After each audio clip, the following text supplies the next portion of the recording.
hello' guys my depend blog আপোনালোকে চাব পাৰে দেখিছে কাঠৰ টুকুৰাকেইটা আচলতে কাঠৰ টুকুৰা নহয় আমাৰ অসমত ইমান ডাঙৰ নহয় এইকেইটা হ'ল ছজিনা গুটি আমি ছজিনা খাওঁ যে ছজিনা চব কিমান ডাঙৰ ডাঙৰ আৰু ইমান শকত শকত হয় এইখিনি হ'ল বৰ্তমান মই দেখুৱাই আছোঁ গুৱাৰ পৰা এতিয়া বৰ্তমান মই যোৱাবাৰ নিছিলোঁ ডাল কিন্তু শুকাই থাকিলে এতিয়া এইবাৰ আকৌ পকিছে নতুনকৈ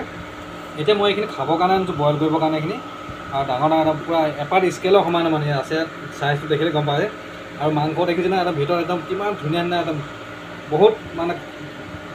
মাংস ওলায় ভিতৰত একদম কোমল বস্তুটো আচলতে আমাৰ তাত খোৱাটো কিয় সৰুতে খায় একচুৱেলি খাব লাগে এনেকুৱা হ'লে মানে এতিয়া ইয়াত চাওক মই আনিছোঁ একদম কাঠৰ টুকুৰা এনেকৈ থৈ দিছোঁ তেনেকৈ ডাঙৰ ডাঙৰকৈ এইখিনি আকৌ মই পেলাই দিছোঁ চাব কিমান ডাঙৰ দিছে এপাত স্কেলৰ সমান সমান এক ইঞ্চিকৈহে মই ভাবিছোঁ এবাৰ ভালকৈ